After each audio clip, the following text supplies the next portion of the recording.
Welcome to Mike's Mr. October and More. Okay, you're looking at the 1970 Top Super of Frank Hondo Howard of the Washington Senators.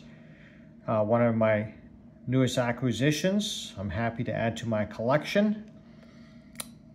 And for 3 consecutive seasons, he hit over 40 home runs and over 100 RBIs for the last place Washington Senators. And a picture or photo looks like it might be at Fenway Park with the green monster in the background. And it looks exactly like the 1970 Topps card in the back.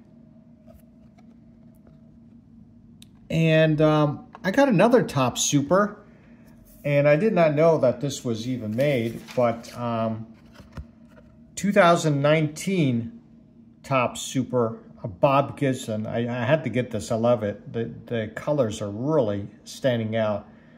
And the card uniform, like the red pops out at you.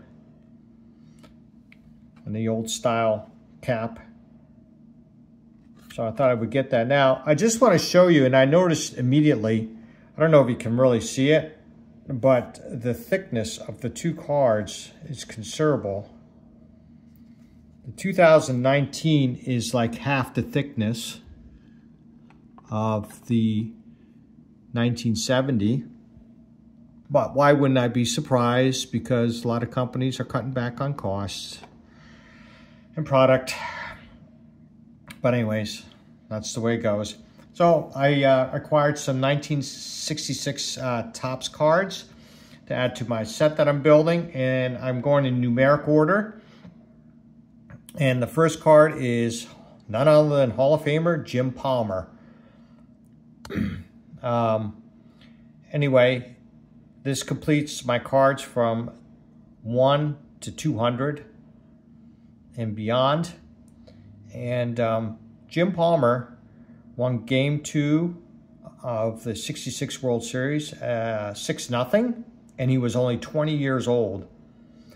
And he also won a game in 1970 in the World Series, and also in 1983, if I'm not mistaken, against the Phillies.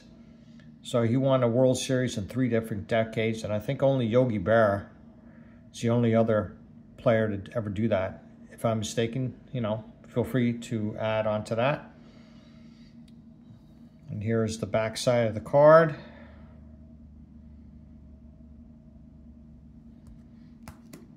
Next one is going to be Dean Chance, and he led the AL in wins in ERA in 1964, where he was a Cy Young Award winner, and he's a 2-time All-Star. And that's the old original Yankee Stadium in the background.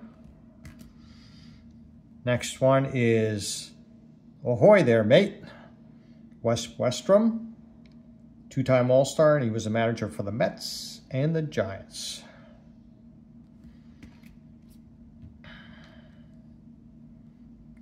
Joe Christopher, Steve Blass. He pitched 2 complete game wins in the '71 World Series. He had a good season there the following year, but once Roberto Clemente died tragically, it really affected him, and his career went down quickly, and then he retired and became a broadcaster for the Pirates. Bob Allison, 59, Rookie of the Year, 8 times, hit 20 or more home runs in a season. And he was in the '65 World Series against the Dodgers. If I'm not mistaken, he was in the World Series, but they lost. Mike De La Cruz.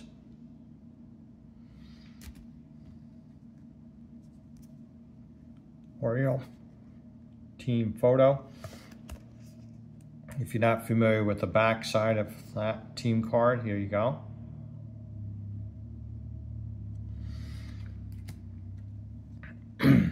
Mel Stoudemire, 5-time All-Star, won Game 2 of the '64 World Series. He was called up in the middle of the season. Now, this is an unbelievable stat. He He is the last pitcher to hit it inside the park grand slam. Pretty amazing. Fred Valentine. Bob Osfermonte, original member of the Houston Colt 45s. Al McBean. Later went to play on for the Padres. There you go, Smokey Burgess. 6-time All-Star. Now, he is also known for his pitch hitting prowess. He had a career total of 145 pinch hits and was on the winning Pittsburgh Pirates in the 1960 World Series. Red Sox rookies.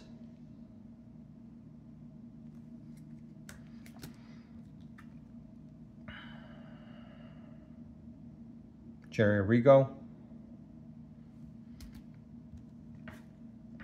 Last one is Ron Hunt. Now, get this. He was hit by a pitch 243 times in his career. And in 1971 alone, he was hit 50 times. In one game, he was hit 3 times. 2-time All-Star. Also, he's a very difficult hitter to strike out. In 1974, he had 513 at-bats and struck out only 19 times. And yeah, and the previous year, he only struck out 17 times with like 420 at-bats, thereabouts.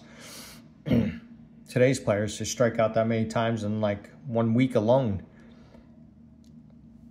Anyway, so I hope you enjoyed this video. If you'd like to, give a thumbs up, any comments, and you know, if you'd like to subscribe. I'd like to get up to 100. We'll have a contest. So thanks again for watching Mike's Mr. October and more.